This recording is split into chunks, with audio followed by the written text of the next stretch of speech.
Hey guys, thanks for watching. Christiane on the Well-Behaved Wallet here. I have gotten a request to do a recap of my February budget, and I am happy to do that because I haven't done one of those in a while. The reason I stopped was because I just wasn't seeing as much value in sharing that, and it didn't really seem like that was super popular. I love getting requests, so anytime that anyone makes a request, I am happy to honor that, especially now when I got a little time on my hands. So I'd like to go over some of the events that happened in February, and then not clickbait. Something else happened at the end of February that I haven't shared really with anyone except close family and friends. It's not like that, but it was a significant outgo that I don't regret at all. But it did make an impact to my budget. So things that have been happening in February, I had some, so there was income, there were expenses. My car payment, or my insurance payment, my bi-yearly insurance payment is due, and guys, I don't know what it is, and if you have any tips on this, I know that people have done videos on how to set them up and how to do them. Some people swear by them, but I have not had luck with sinking funds. So when my insurance payment comes due, my goal is to save, $150 every month so that I don't have to scramble for that payment. It just somehow extra expenses come, and it's even though I plan for what I can, I feel like there's always something that gets in there and keeps me from saving that away for the insurance payment. But my insurance payment was due, which is something I knew was coming, so I just had to take that out of my regular day job payment, which I did. So that was the first expense. On the income side, I was able to make a bit of money by hustling on eBay. I sold some bigger ticket items that I had been kind of storing up over the holidays that I wasn't sure I was going to keep, and I decided to do the responsible thing and just let them go, and I was able to sell them in February, which was a huge plus. I also got my I filed my taxes at the end of the month and was able to get that back, which was great. So although those were expected, those were just some extra expenses and infusions of capital that I had that were welcome. So that's what happened in February. I was also kind of restocking after my sister's wedding at the end of January. It was at the beginning of February, but I was able to pay for that in January. So like the hotel, we rented a car to drive down, and any expenses and things like that I was able to cover in January. So that was a huge benefit. So that was kind of setting the stage for what happened. So I have the recap here because I keep track every day. I track everything I spend every single day in a Google Docs spreadsheet, and I've done that for the past 10 years. And I found that super helpful. And I've left it before, but I'll do it again. I'll leave sort of my budget spreadsheet that I use, so you guys can check it out if you want. So when I do these recaps, I don't usually go over fixed expenses, but I'll let you know since it's been a while since I've done that. So here are my fixed expenses. I have my housing, the utilities, which are electric, gas, and water.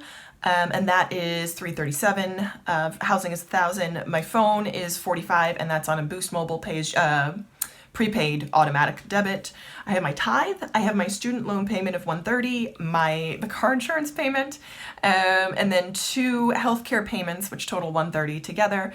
My Amazon Prime membership, which is $14, and then a Netflix membership, which is $9.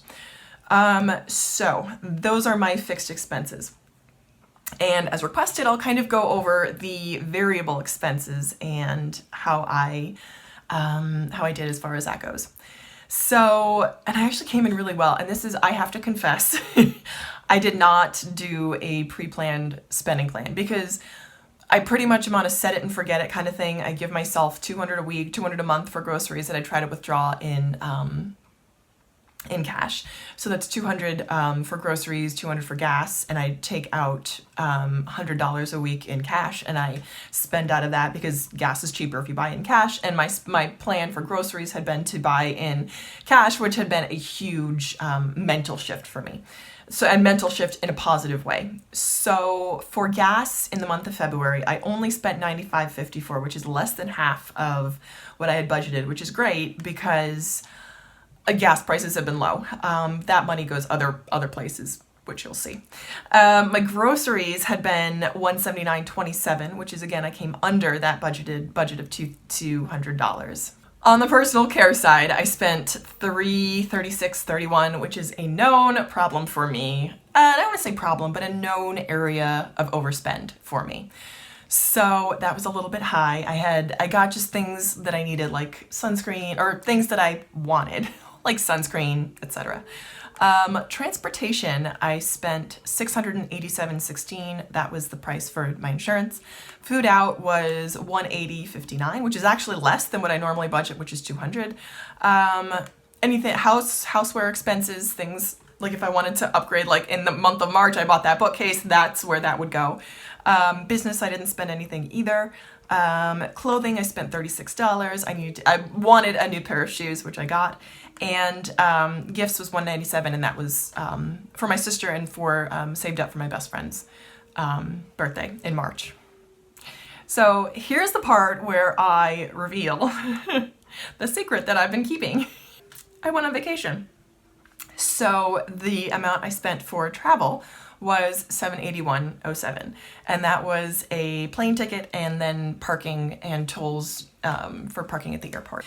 So here's a story on the vacation that I took that cost about $700, and that came actually from a sinking fund that I was successful in saving for. And the reason I was successful is because I saved $10 a month for every single $10 a week, every single week of last year, and more or less it equaled out to, by the time I started it, well, actually no, I think it was $20 a week for every single week last year. And by the time I ended last year, I started that in January, I ended in December. And that was for the express purpose of taking a vacation, because I had this vision of an all-inclusive vacation. I had planned to go with a girlfriend of mine, and that didn't work out last year because she had some unexpected expenses come up, but I still wanted to do this. So again, I saved $20 a week for a year. And I had this $1,000 sitting around in my bank account. And let me show you, this is something that I wanted to do so badly that I had it in my mind so clearly. This is the image that I had in my mind. And over here, look, sorry, all my my receipts are falling out. This is my Filofax compact Saffiano zip, and I use it, I mentioned, as a portable vision board. And I would see these two pages of pictures every time I open my wallet. So again, this had been planned for last year because it was at the end of, it was like February, I think, that we started talking about it, and I had been saving for that before, and we were going to go on her birthday, which I think is in July, and then she had those expenses come up, so that didn't happen. So I just kept saving that. I just was a set it and forget it kind of thing. So that didn't happen in 2019. So 2020 rolls around and I have this money just sitting in my account. I have about $1,000, maybe $1,020. And how it came up was I had a friend that was in Curacao, and the request was made to me if I wanted to come and visit. And I thought, you know what? I have some money sitting around. Let me see. So the ticket was about $600, and I had a place to stay out there, so I thought, you know what, let me do it. So I checked in the area, and Curacao is an island off the coast of Venezuela. It's in the Caribbean, and it's just beautiful. It's a Dutch part of the Netherlands Antilles. It was formerly a Dutch colony, and it was just beautiful. And interestingly, their primary the primary industry is not tourism. It is actually oil refineries because of the oil fields in Venezuela. So they're not super dependent on tourism, which I think is kind of amazing because I didn't notice as much pandering to tourists. My friend is also, at that point, was kind of a local. So it was really neat that I got to kind of go around and see like a local's point of view, and there were family in the area. So it was really, really neat. We went on a boat trip, and I'll insert some pictures here. And the thing is, so I went on this trip, I told my mom, I told my really good friend, and my mom was like, go and have fun. So I did, and it was just awesome. And now, with the current state of the world, I am actually really glad that I went on that trip and that I used the money that I had set aside for that. So yeah, I had about $700 less in savings, but I am so glad that I took that opportunity to get out of the country and have that experience. Because the thing is, if you look at those pictures and you put them kind of side by side with these pictures, you'll see that they are very, very similar. That's a beach right there, like that. So I just thought that was such a cool way, that's something that I had been visualizing for so long. I made these pictures, I think, in, I want to say when I got this. So about last April.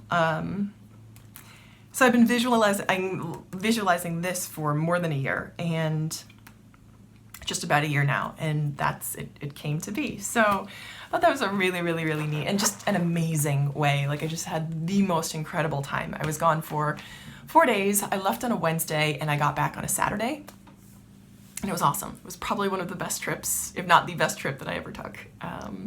It was incredible. It was like picture perfect. Quintessential Caribbean, blue water, white sand. The people were amazing, so friendly, and yet not like very, say, solicitous. They weren't very like overly tourist pandering, which I thought was amazing. So it was entirely worth it, and then some, in my opinion. I would love to live there at some point. So all that to say, this is something that I didn't mention on any other video, and I didn't make a video about it because it just wasn't part of my plan to mention. But now, kind of again, given the fact that we are all quarantined and restricted from travel until further notice, I am so glad that I did this. So that is my February budget recap. Thank you so much to Yolanda for requesting this, and let me know if you guys like seeing these. I mean, I know I'm nosy and I like to see how people spend their money. So I'm happy to resume sharing my recaps, my budget recaps, if you find that that's helpful. I'll also leave the link to my budgeting spreadsheet down below. So thank you again for watching, and I hope, as always, that you'll keep watching. Bye.